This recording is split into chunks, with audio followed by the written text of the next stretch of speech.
ಇನ್ನು 40% ಸ್ಕೀಮ್ ಬಂದಿದ್ದು 2006ರಲ್ಲಿ. ಅದು ನನ್ನ ಕಾಲ. ಕೇವಲ ಬಿಡದಿ ವಿಚಾರಕ್ಕೆ ತಂದ ಯೋಜನೆಯಲ್ಲ ಅದು ಅಂತ ಹೇಳಿ ಶಾಸಕ ಬಾಲಕೃಷ್ಣ ಅವರಿಗೆ ಎಚ್.ಡಿ. ಕುಮಾರಸ್ವಾಮಿ ಅವರು ತಿರುಗೇಟನ್ನು ಕೊಟ್ಟಿದ್ದಾರೆ. ಸರ್ಕಾರ ರಾಜ್ಯದಲ್ಲಿ ರೈತರ ಭೂಮಿಯನ್ನು ತೆಗೆದುಕೊಂಡಾಗ 40% ಕೊಡುವ ಯೋಜನೆ ತಂದಿದ್ದೆ, ಇದು ಕುಮಾರಸ್ವಾಮಿಯವರ ಮಾತು. ರೈತರು ಹೋರಾಟ ಮಾಡ್ತಾ ಇದ್ರು. ಒಂದು ವಿಡಿಯೋ ಕಾಲ್ ಮಾಡ್ತಾರೆ ಡೆಲ್ಲಿಗೆ, ಕುಮಾರಸ್ವಾಮಿ ಅವರು ಮಂತ್ರಿ ಆದಮೇಲೆ.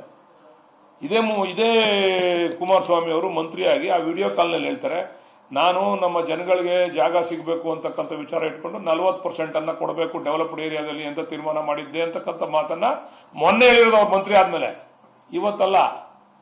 ಈಗ ಕೇಂದ್ರದಲ್ಲಿ ಮಂತ್ರಿ ಆದ್ಮೇಲೆ ವಿಡಿಯೋ ಕಾಲ್ ತೆಗೆದು ನೋಡಿ ನೀವು. ವಿಡಿಯೋ ಕಾಲ್ನಲ್ಲಿ ಆ ಜನ ಮಾತಾಡ್ಸವ್ರು, ಅಲ್ಲಿಂದ ಮಾತಾಡಿಸಿ, ಕುಮಾರಣ್ಣ ನೀವು ಮಾತಾಡಬೇಕು ಈ ವಿಚಾರವಾಗಿ ಅಂದಾಗ ನಾನು 40% ಕೊಡಬೇಕು ಅಂತ ತೀರ್ಮಾನ ಮಾಡಿದ್ದೆ ಅಂತ ವಿಡಿಯೋ ಕಾಲ್, ನಿಮ್ಗೆ ವಿಡಿಯೋ ಕಾಲ್ ತೋರಿಸ್ತೀನಿ, ಅವ್ರು ಮಾತಾಡೋ ವಿಡಿಯೋ ಕಾಲ್ನ ತೋರಿಸ್ತೀನಿ.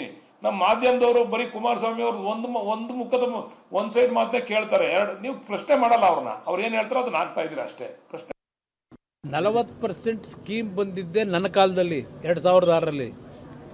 ಬರೀ ಒಂದು ಭಾಗ ಯೋಜನೆಗಲ್ಲ, ಇಡೀ ರಾಜ್ಯದಲ್ಲಿ ರೈತರ ಭೂಮಿಯನ್ನು ತಗೊಂಡಾಗ 40% ಹಣದ ಬದಲಿಗೆ ಕೊಡ್ತಕ್ಕಂಥ ಒಂದು ಯೋಜನೆ ಪ್ರಾರಂಭ ಮಾಡಿದ್ದೆ ಕುಮಾರಸ್ವಾಮಿ. ಸ್ವಲ್ಪ ದಾಖಲೆ ತೆಗೆಯಕ್ಕೆ.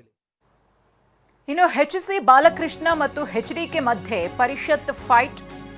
ನಾನು ಯಾವ ಶಾಸಕನ ಬಳಿಯೂ ಕೂಡ ಮಾತನಾಡಿಲ್ಲ, ಅವರು ಸುಮ್ಮನೆ ಚಟಕ್ ಮಾತನಾಡಿದ್ದಾರೆ, ನಾನೇನು ಮಾಡಲಿ ಎಂದಿದ್ದಾರೆ.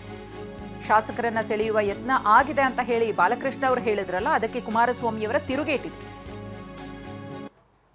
ಕುಮಾರಸ್ವಾಮಿ ಅವರು ಅನೇಕ ಜನಕ್ಕೆ ಫೋನ್ ಮಾಡಿದ್ದಾರೆ ಅಂತಕ್ಕಂಥ ಮಾಹಿತಿ ಕೂಡ ನಮಗಿದೆ, ನಮ್ಮ ಪಕ್ಷದವ್ರಿಗೆ. ಮತ್ತೆ ಇಂಡಿಪೆಂಡೆನ್ಸ್ ಕೂಡ ಕರ್ಸ್ಕೊಂಡು ಮಾತಾಡಿದ್ದಾರೆ ಕೆಲವ್ರನ್ನ ಅಂತಕ್ಕಂಥ ಮಾಹಿತಿ ಕೂಡ ಇದೆ.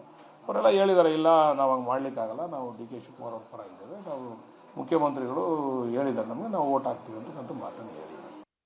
ಅವರು ಸೆಳೆಯೋದು ಮೊದಲು ನಿಲ್ಸಕ್ಕೆ ಹೇಳಿ ನಮ್ಗೆ ಆಸಕ್ತಿ ಇದೆಯಾ? ಅವ್ರಿಗೆ ಮ್ಯಾಗ್ನೆಟ್ಟು ಎಲ್ಲ ಅವ್ರು ಇಟ್ಕೊಂಡವ್ರೆ, ನಮ್ಮ ಮ್ಯಾಗ್ನೆಟ್ ಇಲ್ಲ. ಏನು ಯಾರಿಗೆ, ಯಾವ ಶಾಸಕರಿಗೆ ಮಾತಾಡಿ, ಯಾರಿಗೆ ಮಾತಾಡಿದ್ದೀನಿ,